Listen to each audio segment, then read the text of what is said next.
संघ चालक हैं। आपका व्यवसाय, आप सुपरिचित अधिवक्ता हैं, नोटरी हैं अपने तमिलनाडु से। आप केशव प्रभात शाखा तमिलनाडु के स्वयंसेवक हैं। गीत और अमृत प्रवचन के पश्चात हमको आपका उद्बोधन प्राप्त होगा। मेरे दाहिने ओर श्री विश्वनाथ प्रधान जी, आप अपने हमीरपुर के मूल निवासी हैं और एक अच्छे समाज सेवी हैं, साथ में अपने हमीरपुर शाखा के स्वयंसेवक हैं। आज के इस कार्यक्रम में अपने खंड से श्री अरविंद गुप्ता जी हम सबके बीच उपस्थित हैं। आप अपने खंड सामाजिक सद्भाव प्रमुख के दायित्व का निर्वहन कर रहे हैं। अपने मध्य में दो मंडल कार्यवाह हैं। अपने हमीरपुर मंडल के मंडल कार्यवाह श्री कौशल जी और धौराभट्टा मंडल कार्यवाह श्री पवित्र गुप्ता जी। मैं स्वयं भागीरथी गुप्ता, सहखंड कार्यवाह खंड तमिलनाडु। मंचासीन मुख्य अतिथि महोदय से आग्रह है कि संक्षिप्त में आशीर्वचन स्वरूप केवल 2 शब्द कहें।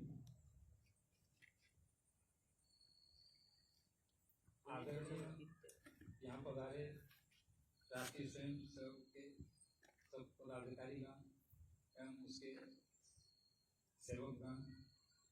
राष्ट्रीय स्वयं सेवक संघ हमारे भारत का एकमात्र ऐसा संघ है जो कि शुरू से ही स्वतंत्रता के पहले से ही हमारे देश के हित के लिए कार्य कर रहा है और अनवरत कार्य करता ही आ रहा है। और हम इसे ही अपेक्षा करते हैं कि वो अनवरत कार्य करता रहे और हम लोग इतने हैं उनको सहयोग पहुँचाते रहें। यही मेरा आशीर्वाद है। जय हिंद, जय भारत, जय राष्ट्रीय स्वयं सेवक संघ।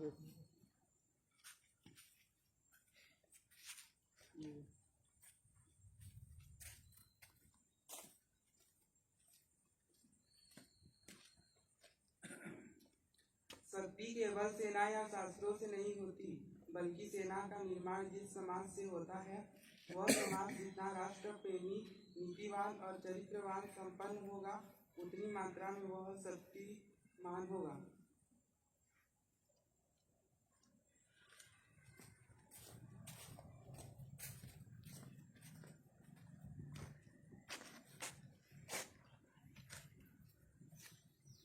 विश्व मंगल साधना के हम है मौन पुजारी।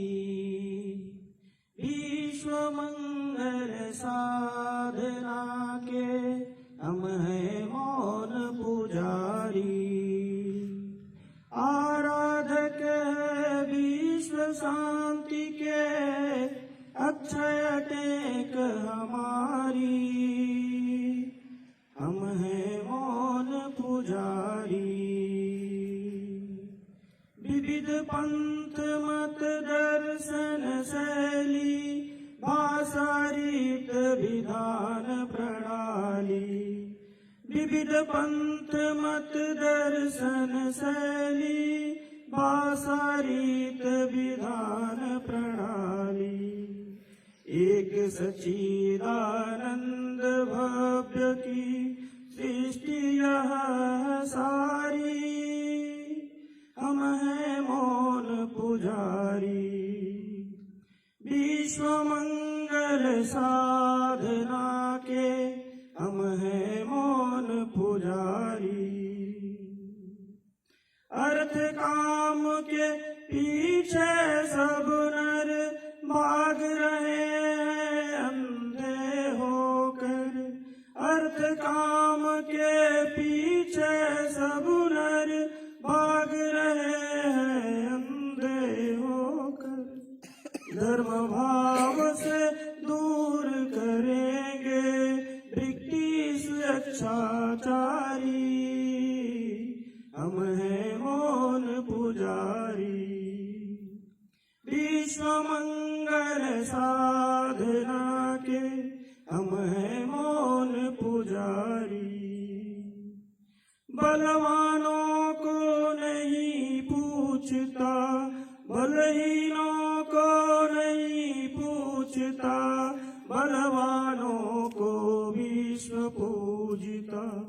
बलहीनों को नहीं पूछता, बलवानों को विश्व पूजता। संघ शक्ति युग सत्य आज है, मानवता हितकारी, हम हैं मौन पुजारी। संघ शक्ति यह विजयशालिनी, कल संहारक धर्म रक्षिणी। संघ शक्ति यह विजयशालिनी, संघसारक धर्म रक्षिणी। नए विश्व का सृजन करेगी, सब जन मंगलकारी, हम हैं मौन पुजारी। विश्व मंगल साधना के हम हैं मौन पुजारी। आराधक है विश्व शांति के, अक्षय टेक हमारी, हम हैं मौन पुजारी।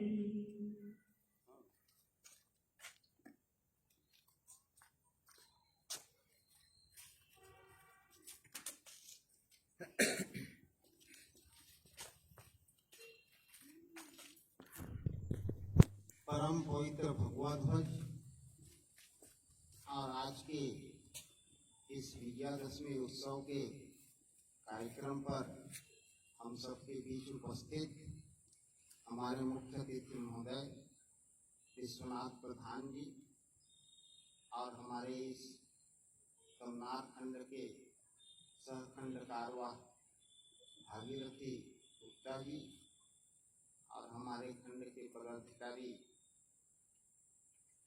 श्री अरविंद गुप्ता जी, उपस्थित सभी स्वयंसेवक बंधु, कदम से कदम मिलाकर चलने वाले, सभी साथ में कदम बढ़ाकर चलने वाले, आज स्वर में स्वर मिलाकर बोलने वाले। जैसा कि हमारा संगठन मंत्र भी है, संगच्छध्वम संवदध्वम समूमनांसी जानताम, देवा भागम यथा पूर्वे संजानाना उपासते। तो संगच्छध्वम, पग से पग, कदम से कदम मिलाकर चलो। संवदध्वम, स्वर में स्वर मिलाकर बोलो, तुम्हारे मनों में समान बोध हो। ऐसे राष्ट्र की तन मन धन से आराधना करने वाले और जिनकी हृदय में मातृभू की मूर्ति सदैव विराजमान है, जो अपने लक्ष्य के पथ पर बढ़ रहे हैं, अपने कर्तव्य में निरंतर अग्रसर हैं, ऐसे हमारे स्वयंसेवक बंधु और उपस्थित सज्जन शक्ति और प्यारे बच्चों। तो विश्व गुरु था हमारा भारत, अखंड था हमारा भारत, जिसको लोग सोने की चिड़िया कहते थे। हमारा यह भगवा ध्वज पूरे विश्व में लहराता था। हमारी भारत माता की जय जयकार पूरे विश्व में होता था। तब हम लोग गीत गाते थे, हमने ही उसे दिया था सांस्कृतिक उच्च सिंहासन, माँ जिस पर बैठे सुख से करती थी जग पर शासन। तो पूरे विश्व को ज्ञान का, विज्ञान का, धर्म का, अध्यात्म का, कला, संस्कृति, योग का संदेश हमारा भारतवर्ष ने दिया है। यह हमारा संपूर्ण भारतवर्ष एक था, कहीं कोई मतभेद नहीं था, कहीं कोई ऊंच नीच भी नहीं था। जो कोई यहाँ आक्रमण करने के लिए आता था, चारों खाराचित हो जाता था। जब हम सबल थे, संगठित थे, तो सपनों और गुणों को भी हम लोगों ने हराए और उन्हें पराजित किए। हम पर जितने भी आक्रमण हुए हमने उनमें विजय पाए हैं और विजय की ओर अग्रसर हैं। इन सतत संघर्षों में हारे हैं, जीते हैं, लेकिन संघर्ष को कभी नहीं छोड़े हैं। जब तक विजय प्राप्त नहीं किए हैं तब तक हम लोग संघर्ष किए हैं। भले ही हमारे संघर्ष करने में 500 वर्ष क्यों न लगे हों, लेकिन हमने विजय को अवश्य प्राप्त किया है। विश्व के अनेक संस्कृति समाप्त हो गई, लेकिन हमारी संस्कृति अमिट है, यह मिटने वाली नहीं है। हमारी संस्कृति ही हमारी पहचान है। तो यूनान, मिस्र, रोमा सब मिट गए जहां से, कुछ बात है कि हस्ती मिटती नहीं हमारी। सारे जहां से अच्छा हिंदुस्तान हमारा। तो यूनान नाम का जो राज्य था, रोम नाम का जो राज्य था, मिस्र का नाम का जो राज्य था, ये सब के सब समाप्त हो गए, ऐसा कहा जाता है। लेकिन वह भूभाग आज भी वहां पर स्थित है और लोग आज भी उसमें निवास करते हैं। फिर क्यों कहा जाता है यूनान, मिस्र, रोमा सब मिट गए जहां से? इसका अर्थ एक ही है कि वह जो वहां की संस्कृति थी वह संस्कृति समाप्त हो गई। संस्कृति के समाप्त हो जाने पर, संस्कृति के मिट जाने पर वह राष्ट्र मिट जाता है। हमारी संस्कृति अमिट है, यह मिटने वाली नहीं है। हजारों आक्रमण के बाद भी हमारी संस्कृति जैसे बनी थी वैसे ही आज भी बनी हुई है। इसलिए हम सब अपनी संस्कृति से गहराई से जुड़ें। हम अपने धर्म और संस्कृति के मार्ग पर ही चलकर सुरक्षित रह सकते हैं, संरक्षित रह सकते हैं, मजबूत रह सकते हैं और संगठित रह सकते हैं। किंतु इतनी सजग और शक्तिशाली समाज होते हुए भी कालांतर में हम गुलाम हुए। तो हमारे गुलाम होने का एक ही कारण था, हम अपने स्वाभिमान को भूल गए, हम अपने गौरवशाली इतिहास को भूल गए, हम अपने स्वत्व को भूल गए। हमको जाति पाति में बांटा गया, समाज में भ्रम उत्पन्न किया गया और हमारा स्वार्थ बढ़ते गया, गद्दार पैदा होते गए, जिसके कारण हम गुलाम हुए। लेकिन हमने संघर्ष किए। हमारा देश गुलाम था, दूर दूर तक स्वतंत्रता मिलने की कोई संभावना नहीं थी। 1857 का क्रांति विफल हो चुका था। ऐसे समय में एक राष्ट्रभक्त पैदा हुए। वर्ष प्रतिपदा के दिन 1889 में केशव बलिराम हेडगेवार। बचपन में ही 13 वर्ष की आयु में उनके माता पिता का प्लेग महामारी बीमारी से मृत्यु हो गया। लेकिन वे जन्मजात राष्ट्रभक्त थे।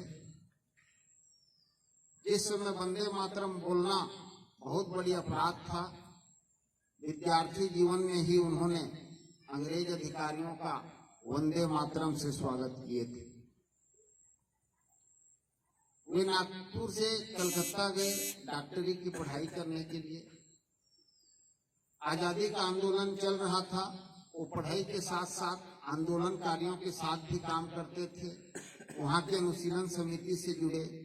डॉक्टर की पढ़ाई करने के बाद में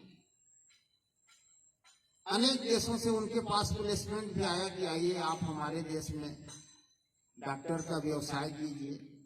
वे चाहते तो अपने डॉक्टरी पेशा से उस समय लाखों करोड़ों रुपए कमा सकते थे, लेकिन वे समाज में फैले विकृति का इलाज करना चाहते थे। इस कारण जो है वे डॉक्टरी की पढ़ाई करके कलकत्ता से नागपुर आ गए और स्वतंत्रता संग्राम के जो आंदोलन चल रहा था उसमें वे शामिल हो गए। असहयोग आंदोलन चला, उसमें जगह जगह भाषण देना, अंग्रेज सरकार का विरोध करना, और आजादी की चर्चा करना। उनकी सभा में जब हजारों हजार की भीड़ जुटने लगे तो अंग्रेज सरकार ने उनके ऊपर राजद्रोह का मुकदमा दायर कर दिया। डॉक्टर साहब को 1 वर्ष की कारावास हुआ। 11 जुलाई 1922 को जेल से रिहा हुए तो नागपुर के वेंकटेश थिएटर में उनका भव्य स्वागत हुआ। भारी बरसात के बाद भी भीड़ खचाखच भरा हुआ था। पूरे देश भर के सभी बड़े बड़े कांग्रेस के नेता उनके स्वागत के लिए आए हुए थे। दूसरी बार भी डॉक्टर साहब जेल गए जब सत्याग्रह का आंदोलन चला 1929 में। 1 साल की उसमें भी उन्हें कारावास की सजा हुई। संघ स्थापना के पूर्व और संघ स्थापना के बाद भी डॉक्टर साहब आजादी के लिए लगातार संघ कार्य करते करते देश की स्वतंत्रता के लिए भी वे लड़ते रहे। 1920 में कांग्रेस का अधिवेशन हुआ। कांग्रेस उस समय डोमिनियन स्टेट की मांग कर रही थी अंग्रेजों से, जबकि डॉक्टर साहब पूर्ण स्वतंत्रता का मांग कर रहे थे। उन्होंने एक ही प्रस्ताव रखे थे वहां कि पूर्ण स्वतंत्रता का प्रस्ताव। लेकिन 9 साल बाद 1929 में लाहौर अधिवेशन में कांग्रेस सरकार उस प्रस्ताव को पारित किया, जिसे डॉक्टर साहब के आग्रह पर सभी स्वयंसेवकों ने अपने अपने सभी देश भर की शाखाओं में उसका वाचन किया। डॉक्टर साहब जन्मजात देशभक्त थे। वे बहुत बड़े चिंतक भी थे। आजादी के जब आंदोलन चलता था तो उस आंदोलन में सामाजिक आंदोलन, राजनीतिक आंदोलन, धार्मिक क्षेत्र के लोग भी आंदोलन करते थे। वे उन सभी आंदोलनों में भाग लिए और उनका नेतृत्व भी किए। तो उनको पता चला कि आखिर हमारा आंदोलन बीच में टूट क्यों जाता है। तो इस विषय पर वो चिंतित हुए। तो उसका परिणाम ये आया कि हम में अनुशासन नहीं है, हम में संगठन नहीं है। जब तक हम संगठित नहीं होंगे तब तक कोई भी कार्य में हम विजय प्राप्त नहीं करेंगे। और यह शक्ति से ही हो सकता है। और शक्ति जो है वह संगठन में ही है। इसी भावना को लेकर के और उस समय हिंदू समाज पर जो उपेक्षा हो रहा था, ऐसी स्थिति में सांस्कृतिक रूप से और आध्यात्मिक रूप से लोगों को जागृत करना, संगठित करना और समाज के दोष को दूर करने के लिए स्वाभिमानी, संस्कारी, चरित्रवान, शक्ति संपन्न राष्ट्र बनाने के लिए संघ की स्थापना की आवश्यकता हुई। और डॉक्टर साहब ने 27 सितंबर 1925 को राष्ट्रीय स्वयंसेवक संघ की स्थापना किए, जो आज विशाल वट वृक्ष का रूप ले चुका है और पूरे भारत सहित विश्व के अनेकों देश में इसकी शाखाएं फैल चुकी हैं। जिस तरह से भगवान श्री कृष्ण को उसके जन्म के साथ ही मिटाने का प्रयास किया गया, उसी तरह से राष्ट्रीय स्वयंसेवक संघ को भी समाप्त करने का अनेक षड्यंत्र रचा गया। लेकिन जितना मिटाने का प्रयास किया गया, राष्ट्रीय स्वयंसेवक संघ उतना ही बढ़ते गया। और बढ़ते बढ़ते आज हमारे हमीरपुर गांव से लेकर के इस गांव के अगल बगल पूरे देश के हर गांव में आज उसके स्वयंसेवक किसी न किसी रूप में देश हित के लिए कार्य कर रहे हैं। तो इन 100 वर्षों में जितने भी संघ संगठन बने, समाप्त हुए, बनते जा रहे हैं, समाप्त होते जा रहे हैं। लेकिन अपना यह राष्ट्रीय स्वयंसेवक संघ जो है नदी की भांति गतिमान है और तेज गति से आगे बढ़ते जा रहा है। जिस समय संघ की स्थापना हुई उस समय लोग हंसते थे कि कहाँ डॉक्टर साहब हिंदुओं को एकजुट करने के लिए चले हैं। ये हिंदू समाज तो एकजुट हो ही नहीं सकता। हिंदू को एकजुट करना यानी मेंढकों को तोलने के समान। लेकिन डॉक्टर साहब ने तन मन धन से प्राणपण से संघ कार्य के लिए जुटे और संघ कार्य को बढ़ाने के लिए लगातार शिविरें प्रारंभ हुई। इसी क्रम में 1934 में वर्धा के शिविर में गांधी जी आए। गांधी जी संघ के शिविर के डिसिप्लिन को देख करके वो शाक्त हो गए। इसी तरह से भीमराव अंबेडकर जी भी 1936 के पुणे के शिविर में आए। वहां की समरसता, वहां के बंधु भाव को देखते हुए वे भी तारीफ किए बिना नहीं रहे। तो इसके अतिरिक्त भी अनेक और महापुरुष भी संघ के कार्यक्रमों में आए हैं और संघ की गतिविधि को, संघ के अनुशासन की तारीफ किए बिना नहीं रहे।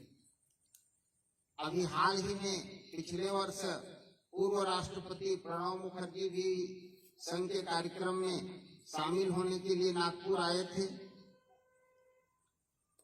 जब तक डॉक्टर साहब जीवित रहे संघ के लिए भी आंदोलन करते, स्वतंत्रता के लिए भी आंदोलन करते रहे और संघ कार्य भी वे करते रहे। डॉक्टर साहब की मृत्यु के बाद भी हमारे स्वयं सेवकों ने संघ को भी आगे बढ़ाया है। देश उस समय गुलाम था। स्वतंत्रता की लड़ाई में भी हम लोग भाग लिए हैं। भारत छोड़ो आंदोलन जब चला तो थाने में जाना, सरकारी कार्यालयों में जाना, कोर्ट में जाना, वहां जाकर के अंग्रेज सरकारों का विरोध करना, वहां की यूनियन जैक को हटा करके वहां तिरंगा झंडा फहराना, ये सब हमारे स्वयंसेवक करते थे। इसी क्रम में तिमूर आमटी नाम की एक स्थान था जहां बड़ी संख्या में हमारे स्वयंसेवक पहुंच गए। सरकारी कार्यालय का घेराव हुआ और बड़ी संख्या में वहां पर पुलिस भी आ गई। दोनों में कड़ा संघर्ष हुआ। हमारे 12 स्वयंसेवक जो हैं वहां शहीद हो गए, जिनकी प्रति आज भी अभिलेखागार में है। हमारे अनेक स्वयंसेवक इस स्वतंत्रता के आंदोलन में अपना प्राण दिए हैं। बाला साहब देशपांडे को मृत्यु दंड हुआ। बाद में आजादी मिलने पर उन्हें छोड़ दिया गया, जो बाद में वनवासी कल्याण आश्रम की स्थापना किए। दादर तथा नगर हवेली को मुक्त कराने में हमारा संघ का ही योगदान रहा है। इसी प्रकार 1955 में गोवा मुक्ति आंदोलन में भी हमारे संघ का ही उसको मुक्त कराने में महत्वपूर्ण योगदान रहा है।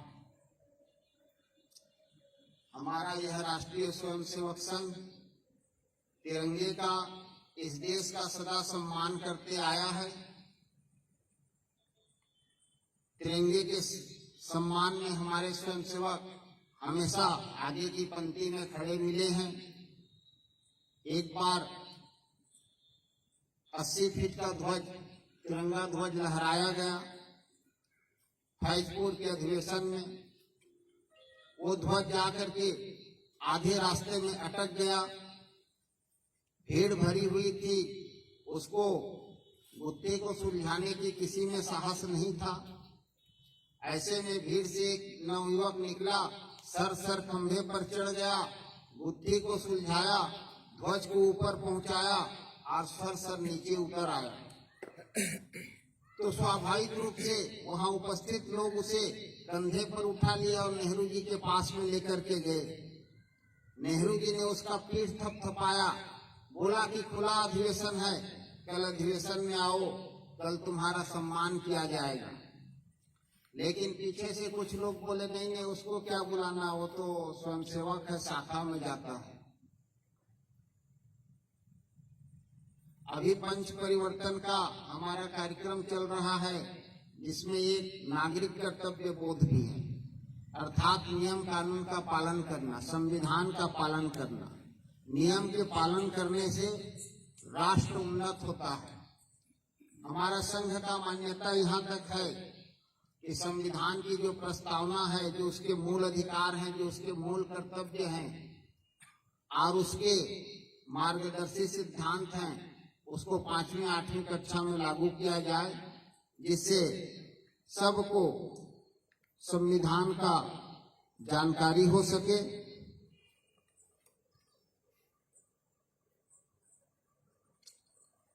इसी तरह से हमारे राष्ट्रीय स्वयंसेवक संघ का लाल किले से भी पुराना संबंध रहा है। 1963 में स्वयं नेहरू ने राष्ट्रीय स्वयंसेवक संघ के स्वयंसेवकों को परेड में आमंत्रित किए थे, जिसका अभी 1 अक्टूबर 2025 को आज से 4 दिन पहले डाक टिकट भी जारी हुआ है। तो जब हमारे स्वयंसेवक भारत और चीन के जब 1962 में युद्ध हुआ तो तन मन धन से, प्राणपण से सेवा कार्य में लगे थे, जिससे प्रेरित होकर नेहरू ने उन्हें बुलाए थे। 1965-71 के युद्ध में भी हमारे स्वयंसेवकों के कार्य और उनकी सेवा भावना, उनके त्याग को देखते हुए इंदिरा गांधी ने भी इसका खुले दिल से समर्थन की थी। हालांकि वो व्यक्तिगत रूप से संघ की तारीफ की थी। अटल बिहारी वाजपेयी जी भी तारीफ कर चुके हैं।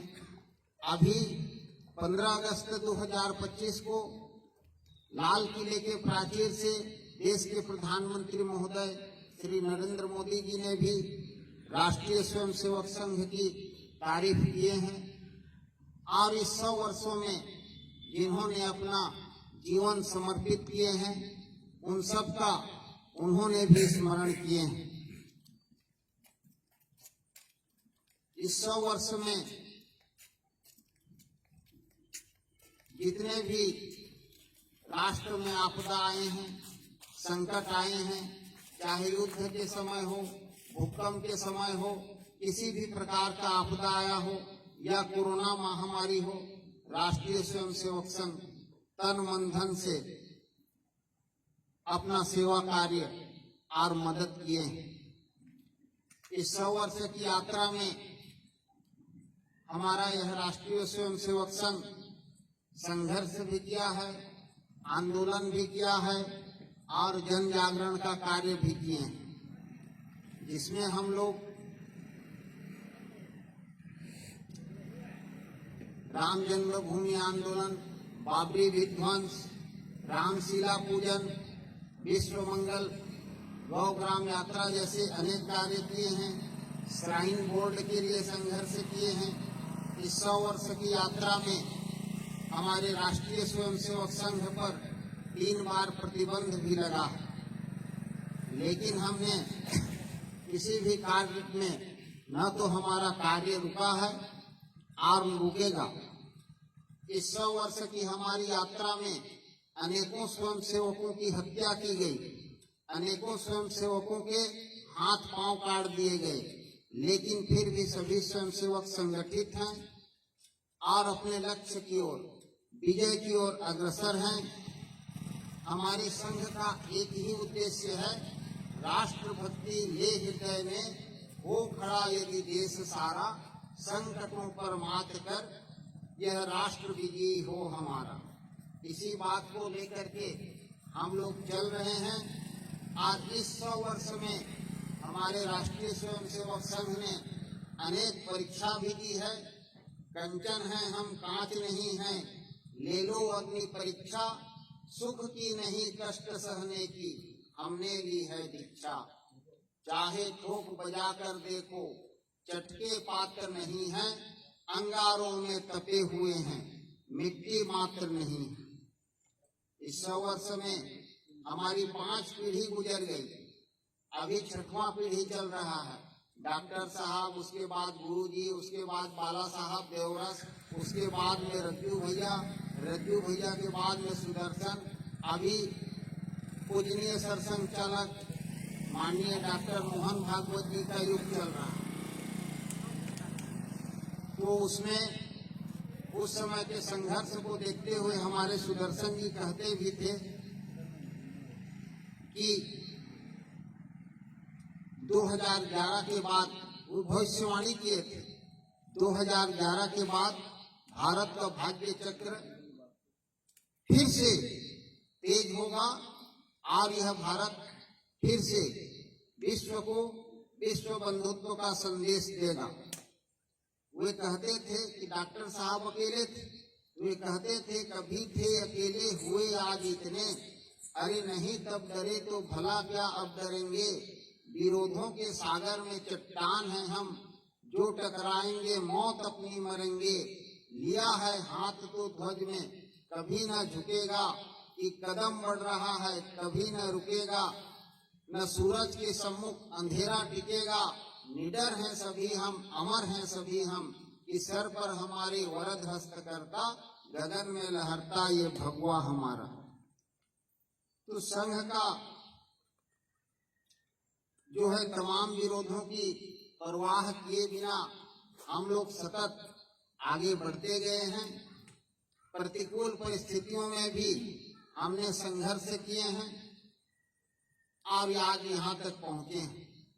वह पथ क्या पथिक कुशलता क्या, जिस पथ पर बिखरे सूल न हो, और नाविक की धैर्य परीक्षा क्या, जब धारा ही प्रतिकूल न हो। तमाम प्रकार के कितने विघ्न आए, कितनी बाधाएं आए, लेकिन हम सब अपने पथ पर अटल हैं, विजय की ओर बढ़ते जा रहे हैं। हर हाल में राष्ट्र की रक्षा और राष्ट्र की उन्नति के लिए हम सब कृत संकल्पित हैं। राष्ट्र में एकता बनी रहे, राष्ट्र की अखंडता बनी रहे और राष्ट्र की नैतिकता बनी रहे, इसी बात को लेकर हम आगे बढ़ते जा रहे हैं। किंतु सत्य परेशान हो सकता है, लेकिन सत्य पराजित नहीं हो सकता। हमारा आधार सत्य का आधार है। हम इसमें गीत भी गाते हैं, सत्य का आधार लेकर हम हिमालय से खड़े हैं, शील में औदार्य में हम विश्व में सबसे बड़े हैं।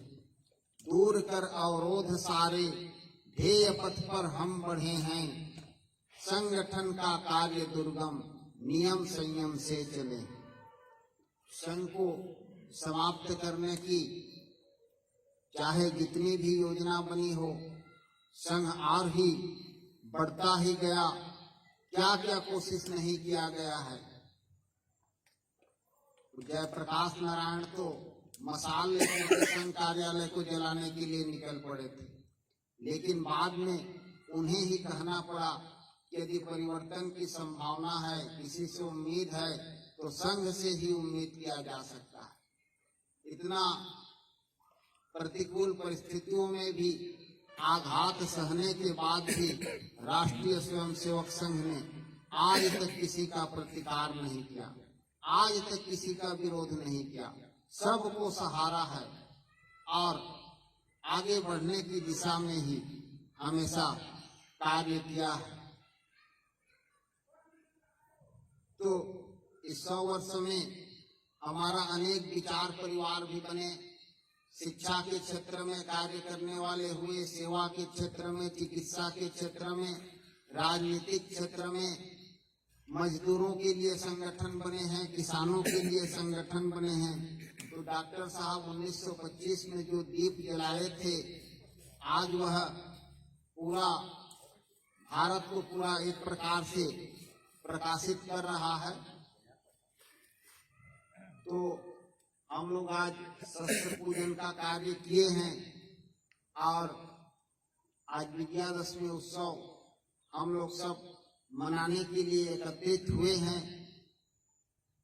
तो सीधा सा बात है, विजय जो है शक्ति से ही प्राप्त होता है और शक्ति जो है संगठन से ही प्राप्त होता है।